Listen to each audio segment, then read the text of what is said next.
Hey guys, this is Shawn Zayas with The Authentic Dentist. And unfortunately, you might notice that Dr. Allison House is not with me today.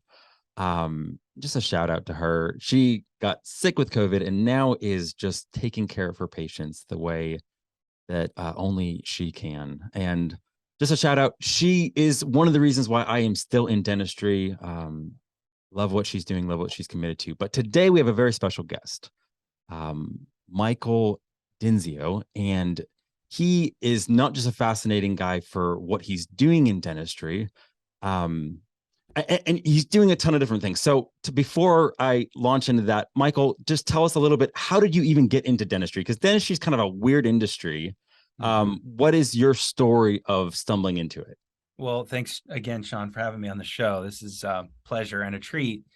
How I got into dentistry was kind of by accident. As a professional, there's always some cool story, like maybe I worked dentistry my whole life. My dad was a dentist or something. No, I literally was in a sub shop, waiting for my lunch, and someone solicited me for a job to work for a bank that focused on lending to dentists. And at the time I was with a marketing firm, and I'm just like, I'm not sure if I'd like that. So anyways, long story short, way more than a decade later, I won't give my age, but um, financed tons of dentists and enjoyed the banking world of dentistry, and then got a little burned out on it. And then that's when I flipped to consulting, and I'm right where I need to be with consulting. I love it. So, consulting. So, started out kind of as a banker, numbers guy, and now consultant, practice management company founder. How long have you been doing that? Gosh, well, consulting, 5 years. If you don't consider the banking stuff, I found myself consulting through banking all the time, but officially with Next Level in our company, call it 5 years. And yeah, founder of the company, but now we've got other teammates that fill in my gaps, and we can discuss that. But yeah, I'm the numbers guy, the marketing guy, the leadership guy, I guess Mr. Energy. And so that's what I bring to the team.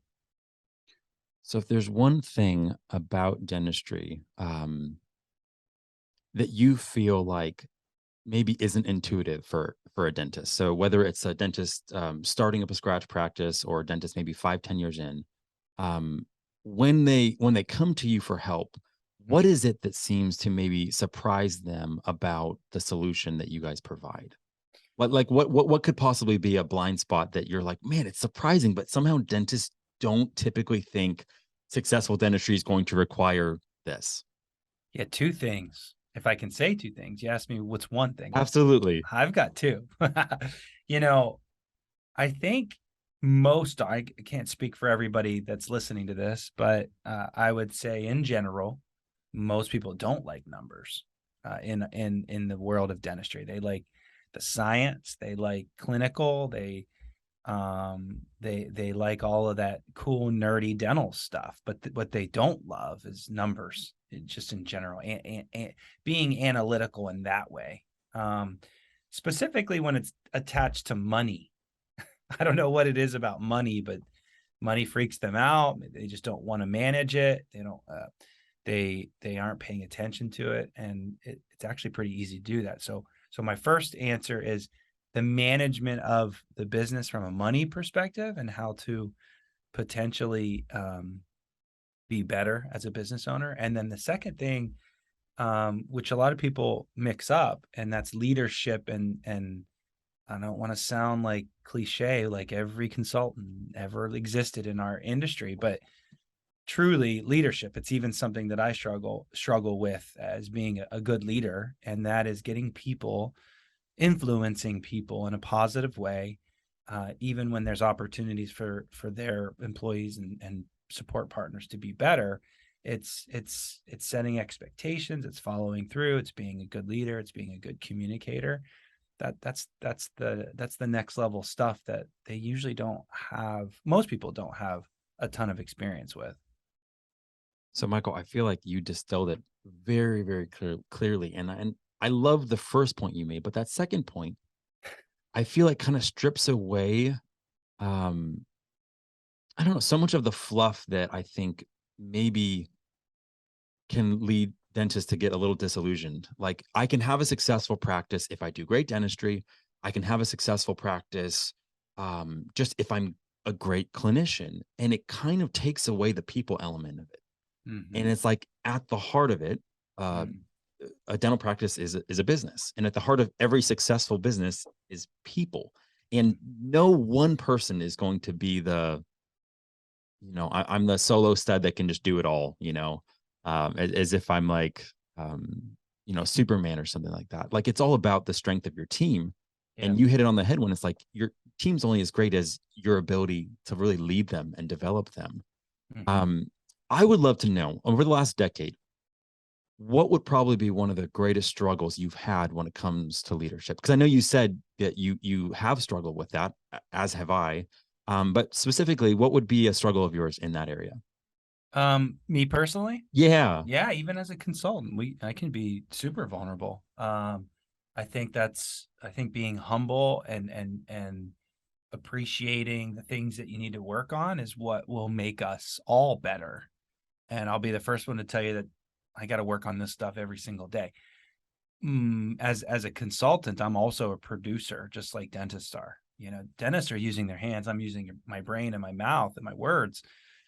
But I get stuck in the producing all day and on calls and call. But there's a lot of other stuff I need to be focused on to grow my business.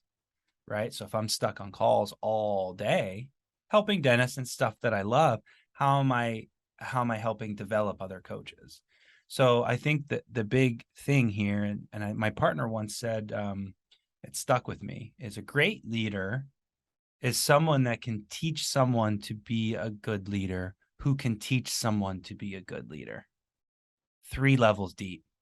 Think about that for a second. It's hard enough to get your dental assistant to be a great leader, or maybe your office manager, make that office manager a great leader, who then can make their dental assistant a great leader, who will be the dental assistant lead for the other dental assistants. That's 3 level deep. So, I mean, you're coming from way up here at that level. How do you make your team be great leaders? And the caveat for you dentists that are listening to that is most of these people make somewhere between $20 to $30 an hour. Forget the hygienist for a second. Yeah. Yeah. Yeah. But the point is you're making folks that are 20 to even $30 an hour, 40, maybe $40 an hour. And I'm not, playing that down, that talent level. I'm just simply saying you're asking a $25 an hour person to be a phenomenal leader for your business. That's tough. That's tough. Man, not only is that a challenge, but thinking about that three levels of leadership, um, one of the tensions that I hear, whether you're just a business owner or a practice owner, is all about that frustration of, my team is almost like so needy, almost because they have this like employee mindset versus like a leadership entrepreneur, CEO mindset of like, it's on me. I Mm-hmm. have autonomy. I'm responsible. I have this area that I can exercise stewardship in, and I'm not needing my handheld. Versus sometimes the employee is kind of like, what are, like, if I have a lack, it's because you didn't develop me, or you didn't provide the resources, or you didn't, the company's not developing me, where the entrepreneur is like, I need to develop myself. Like, um, and I think that's probably what a great leader does, is they get their employees and their team to almost take more responsibility and more ownership for the influence that they can have. Mm-hmm. Yeah, like to blow your mind a little bit more, folks, is I think great leadership is being great at failing. Because let me step back. If my team fails, then that means someone had a bad experience or a miscommunication happened, and we're supposed to be the best effective communicators of all time. We're teaching people how to be great leaders and Yep. great communicators. So if my team fails, that's a miss, and boy, that sucks. And so, I could try to manage it all myself and know that there will never be a slip. But then I'll hit a point where I can't grow, right? Because I'm doing it all. Right. To me, failure, if I let my team fail and then I let them learn about that and I let go, and then we put in some systems and some SOPs and maybe some verbal skills, or maybe buy some software that catches it all, or like there's 100 different ways to potentially solve a problem. But ultimately, the learning experience is on the failure. And so we help our clients fail, if you think about it, because if they don't fail, there's no growth. If it's all on their shoulders, if they have to deliver the pre-op or the post-op and they can't rely on the dental assistant to deliver that, then it's all on them.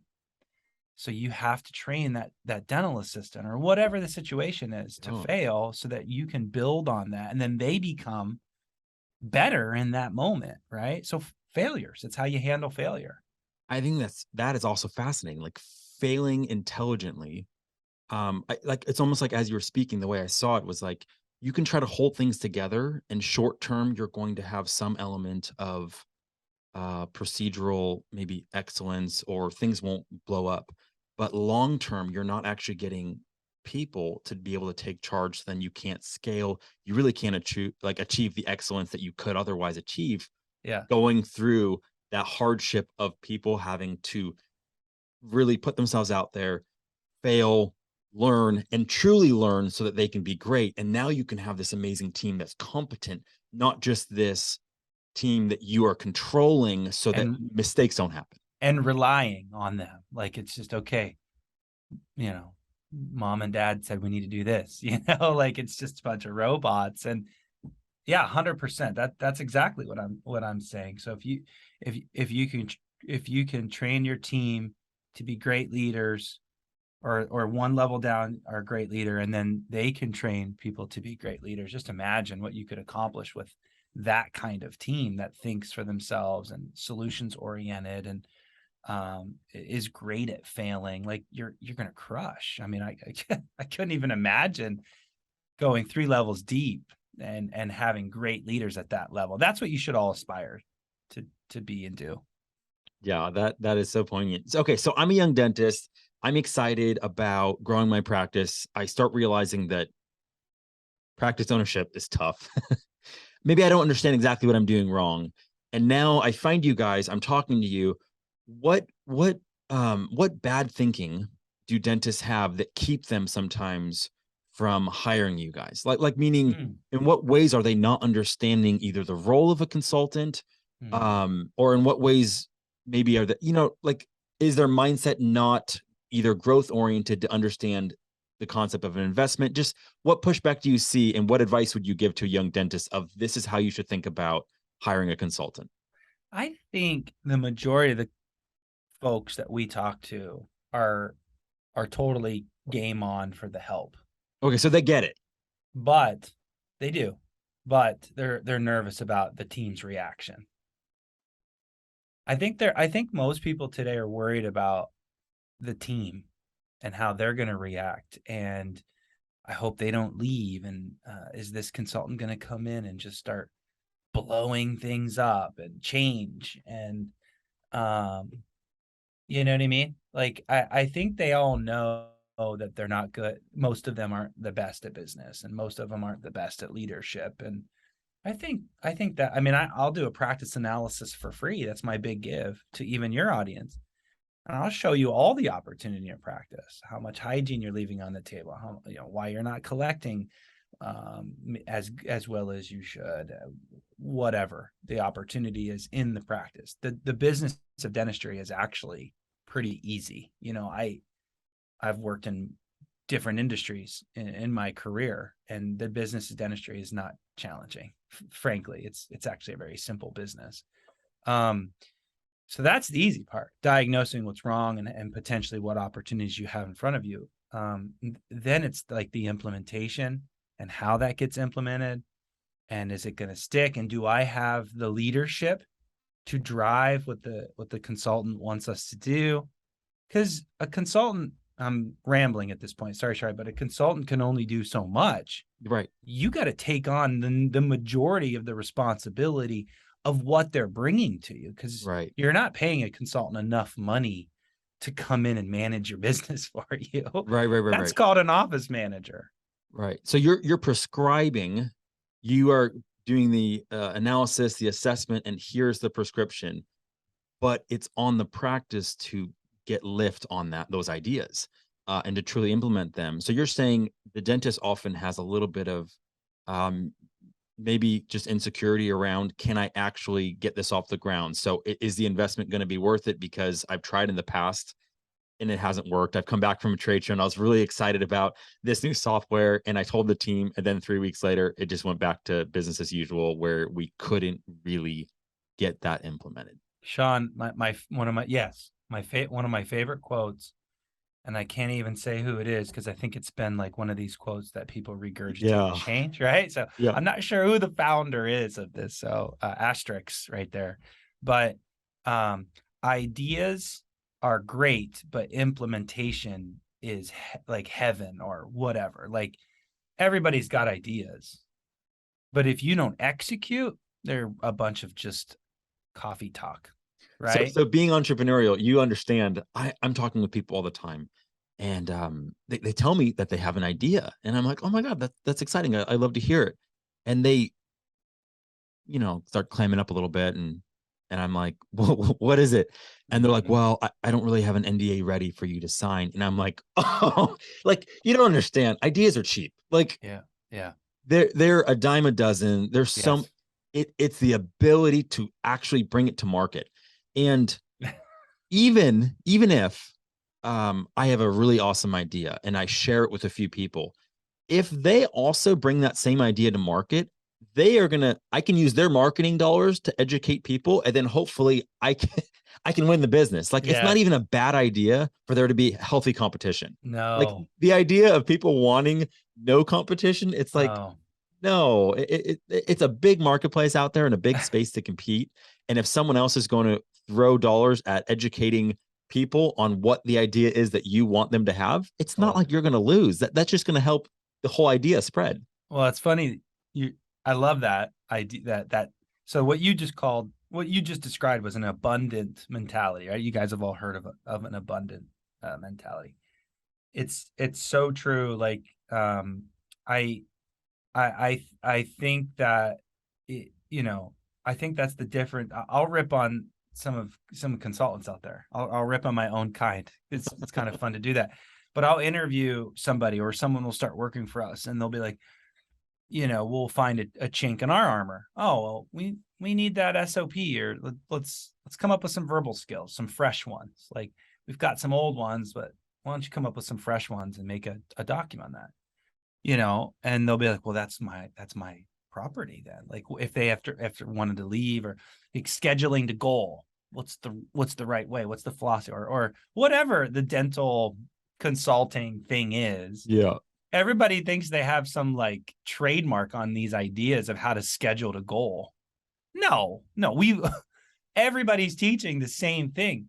The reality is how it gets executed and what accountability, and how are we trying to create better leaders in our clients. So it's not really the consultant themselves and the knowledge, but it's, can you motivate? Are you an influencer? Can you hold accountability? So yeah, I mean, back to your original question, at the end of the day is yeah, are you going to get an ROI with help? And that could be a consultant, a CPA, a piece of equipment, some marketing. It could be any decision in your practice. You have to decide, if I invest in this, what do I get out of it? And I am telling you, if you're going to invest in a consultant, be ready to inspire change, to Yep. lead your team through that. And if you do with their help, you're going to take your business to the next level. You just will, period. But if you're going to hire them just expecting them to do that for you, yeah, don't even hire us. It doesn't even make sense. No, I think that's so right on. Jeff Bezos, one of the things I learned from him, my brother actually told me this, is that he is fine making a decision with only 70% certainty. which means he's fine with 30% uncertainty. Mm-hmm. That is something I do not believe a dentist is typically okay with. I think No. they want like 95, 98. They want to know that there's the test, there's the studies. Like, if I go with you, it's a guarantee. And it's like, look, um, risk and our tension with embracing risk is the name of the game in business. Mm-hmm.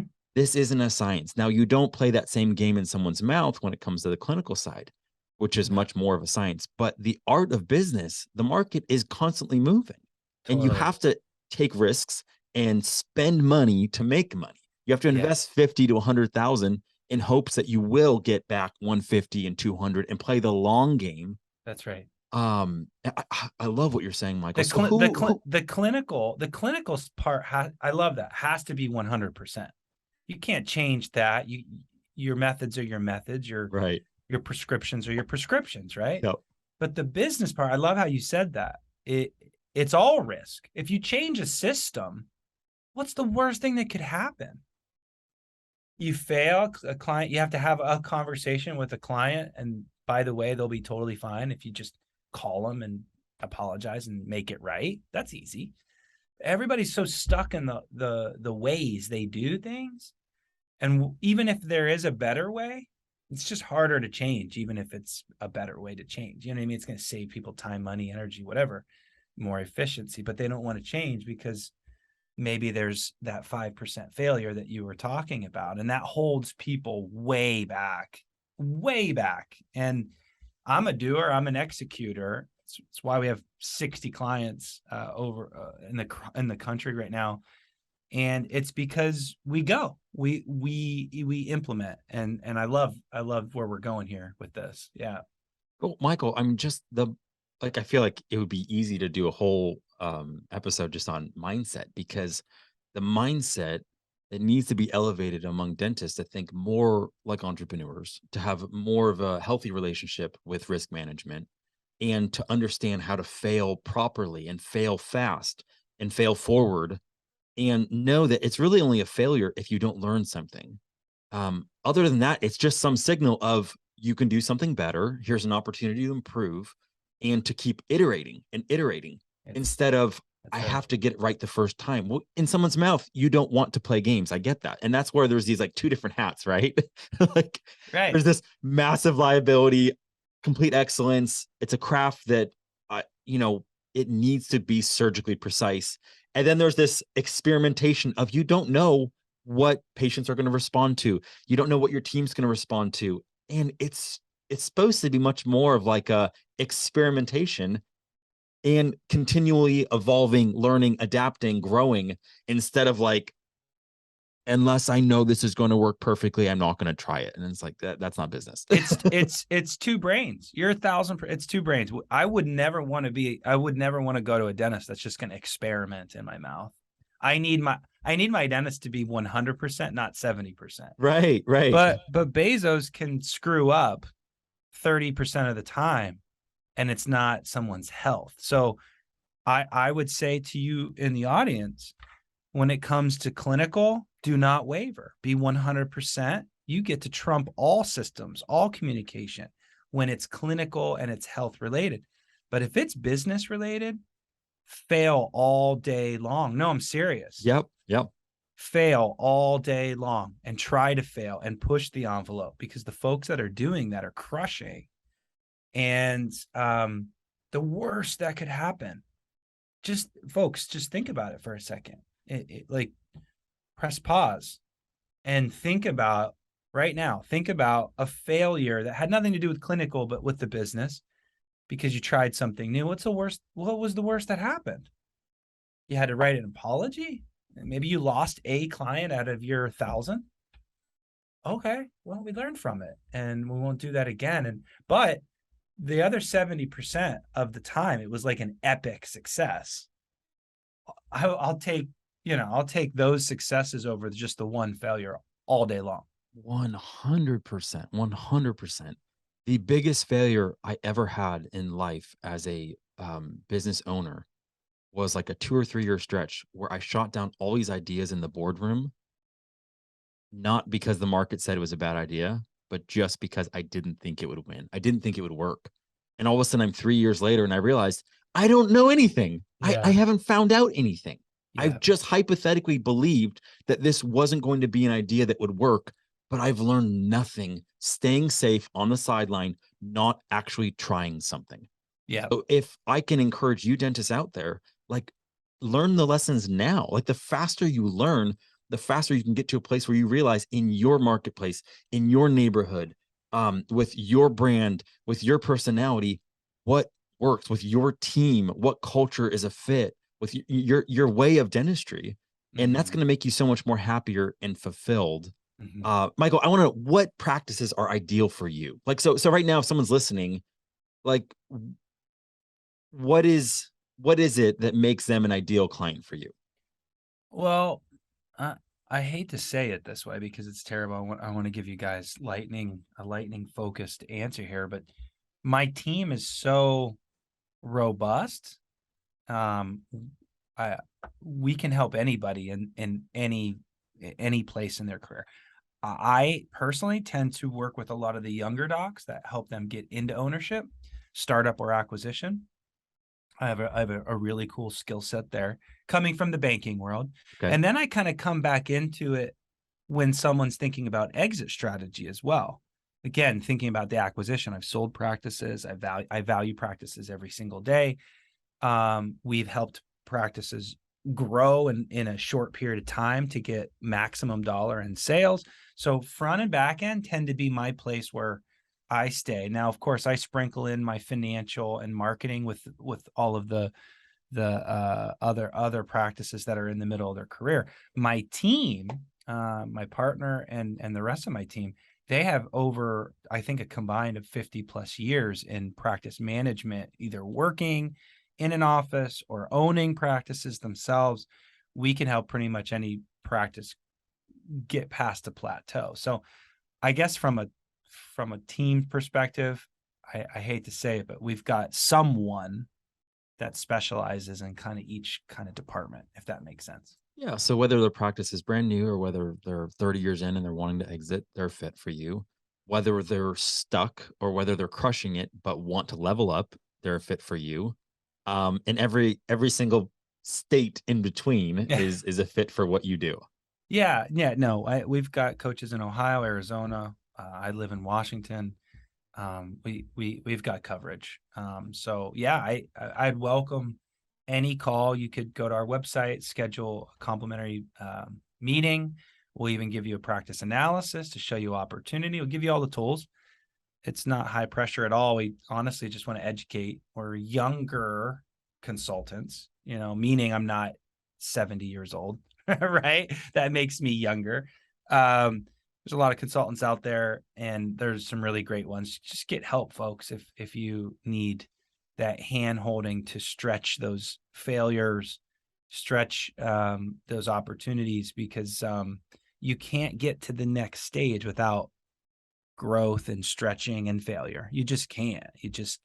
I think of it like working out. Like you can't build muscle or lose weight without stretching and, breaking down the muscle so that it can rebuild. Like you just can't. So, you need a coach, usually a trainer, to push you through those things. I know it's super cliche, but truthfully, Michael Jordan had a coach, Tiger Wood had a coach. These are amazing, amazing people, and they had someone tweaking. It's not. I have a coach. I'm a consultant. I have a coach. Everybody needs a coach, in my opinion, if you're trying to go to the next level. So That literally was our last podcast episode was about Dr. House and I talking about why business coaches are unbelievable because anyone that knows they want high performance, they want to push to the limits of what they're personally capable of, what their corporation is capable of, you can't get there alone. And I'm not yeah, just talking about a great team. I'm saying someone that can come alongside you and say, look, this is how you can level up. So 100%, Michael, just your energy. So again, here I am today with Michael Dinsio of Next Level Consultant. So I've at least two more questions for you. oh, One of good. them is in the introduction of one of your podcasts. You say something in that little intro jingle about it's all about the patient experience, Yeah. that wow factor. Could you just expound upon that? What do you mean by that? Well, I This business is so much a people to people business. Sure, you're drilling and cutting and doing all the doctor stuff. Cool. And then you're collecting money too. Cool. Like everybody has their jobs. And the thing that's crazy to me, and I didn't realize when I was a banker, even though I had all these clients that are dentists, how every minute of every day someone has a job to do in the dental office is crazy. It's like every 15 minutes there's something for someone to be doing. The reality is if you're not creating experiences with the people that are walking through your door and you're treating them like cattle, and I mean that, like, not really. You're faking it till you make it. You got this fake smiles going on and everybody's pleasant, sure. But like, if you just don't create an experience for your patients, you're not growing. You're just kind of existing. And you need to really make impacts with the people that you're serving. That's just the bottom line. So yeah. I love that. Yeah, that is so spot on. Dentistry is in the business of dealing with people. And I tell people all the time, your patients have these mailbox moments where they're going through the mail and they see this new rock bottom new patient special from someone in the hood in the community that probably is with some agency. And the whole thing is designed to break patient loyalty. Mhm. And when they look at that rock bottom price, if you're a commodity to them, lowest price wins. But if they think of a face of an assistant or the office manager of the dentist or the hygienist, and they feel a connection, some engagement, some care, Just then it doesn't matter what this new rock bottom new patient special is because they have that sense of belonging and they will stay with your practice. But you don't want to be competing in that world of a commodity where everything's just about lowest price wins. Like that is not the way to differentiate and build the practice of your dreams. So Mhm. No, I mean, people always talk about those damn insurance companies, fee schedules. They're cutting us again, this, that, and the other. And everybody's talking about, oh, I'm going to get off of it. I'm going to get off of it. Do not get off of it if you don't have the confidence that you could impact a patient in a real way. If you are good at impacting people, and honestly, it doesn't take much, Shawn, does it? Like for me to have that moment when I have that postcard that you're just mentioning, and for me to think of like, Dr. Tom, whatever, right? My own dentist. Like yeah, I love my dentist. He's amazing. And I know exactly why. Maybe it's how he made me feel or whatever. Maybe he touched me on the shoulder. Doesn't matter. Conversation, whatever. I have that feeling, that moment. Yeah, you're right. No dollar amount matters. And so if you're trying to get off a fee for, if you're all about that fee, that we're talking about, um, don't do it unless you can impact that patient. You're confident that you can. And again, it's back to that wow factor on the podcast. Is like if you're really good at that, you don't need the insurance companies. You don't need some gimmick marketing companies to help you. You don't need you touch somebody, then they tell 7 people. You touch those 7 people, then they tell 20 some people. I mean, it mhm, literally works that way. But if you're just the white jacket and you're just walking in the room and you don't have a personality, it's fine. Everybody has their skill set. Hire people that have that skill set then. yep. But you got to, don't come to me as a consultant and say, I want to go off of insurance, but I don't even have a connection with you as your consultant. Like, Yep. dude, or ma'am, seriously, that's not going to happen. It's like, don't do that to yourself. I completely agree with everything you're saying. Okay, so the last question, this has to do with the future of dentistry. Now, I love innovation. I love new models. I love new ways of either bringing value that ends up either value to the patient, value to the practice. Um, I know over the last decade, it's like there's been this, emergence and growth of DSOs, but it doesn't seem like 100% it's going to be the new thing in like 5 years. I still feel like there's this solo model or the small group model. But in what ways do you feel like what do you think is going to make dentistry great over the next decade? Um, that personal touch that we just talked about. I mean, private practice. I'll say this. I remember when we had my daughter and my wife had an OBGYN that she loved an OB, right? And it was that experience, and it was high, just a great experience, great doctor, caring doctor. Then we moved to Colorado. Colorado's blowing up, as you all know, demographic wise. And we landed for our son, we landed with a corporate group, a bigger group, let's just call it. And oh my gosh, it was straight, felt like corporate, because we had the experience of Charlotte's doctor, my first. Yep. We knew exactly what that looked like. Okay. We actually fired them, of course, and transitioned to a private group. Night and day situation. So I don't need to explain to you what the difference is there. We all know that. You all have worked for them, and now you're thinking about doing your own. So that, to me, that's why DSOs don't take over our market, our industry overnight, because they feel that way and you all don't. And it's that touch, it's that compassion, it's the communication, it's the community, how you're impacting the community. It's all of that, which is why DSOs will never be able to compete with that, even if they're the cheapest. But if you all want to play the same game they're playing and be the cheapest, you'll lose. You will lose that war, because they are better at business than you, period. So if you want to go head to head with that business model, I'm telling you, we're done. Let's all fold up in this industry and let's just give it to them. But if you can impact people and charge a fair wage or a fee, we are going to win. And I help, we help 100 doctors a year get into ownership, and they're all private practice. They're all making it, So yeah, I'm right there with you, Shawn. I don't think they're taking us over quickly. And it's up to you all to make those impacts with your patients. Totally agree. Michael, super insightful, profound, just on point. Just to recap, like two of the things that really stood out to me was that challenge to dentists to really develop 3 levels in their employees as leaders, and to think that it's that mindset of the long game. And it's going to be messy at first, but it's the true path to greatness, to excellence, to learning, and to really getting the practice of their dreams. And then the corollary is that it is all about people, and not just about, being great to your team, but creating that authentic, true engagement with your patients. Because if you're not doing that, then again, you kind of like go into this place of just competing on numbers, and you're not going to beat the corporate giant out there just on a numbers game. Their margins are better, they're more efficient, they have better systems.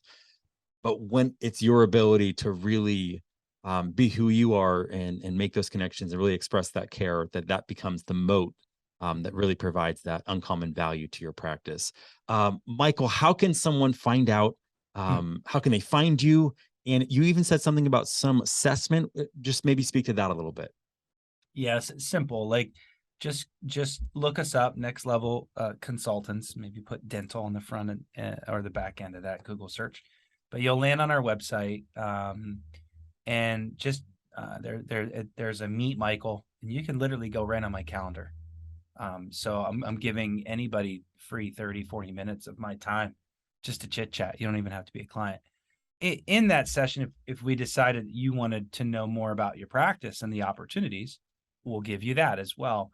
Still no commitment. But if you're committed, and remember, we talked about this, don't hire me or anybody else if you're not willing to get uncomfortable and drive and want change. If you want me to do it for you, do not hire me, or any consultant for that matter. So even after that practice analysis assessment, you find all this opportunity and it sounds great and you're all excited, but if you're not willing to like just strap up, like don't even do anything with it, call me in a year or whatever. So yeah, get on the website, nxlevelconsultants.com, find my calendar link, schedule something, we'll do a practice analysis. And then the for all the younger docs that don't own, if there's any of you out there, check out the podcast. It's Startup Uncensored and Acquisition Uncensored. Soon to be Acquisition Unscripted and Unscripted. Startup Unscripted. Yeah. Michael Dinsio, Next Level Consultants. Thank you so much. Everybody, until next time, go out and crush it.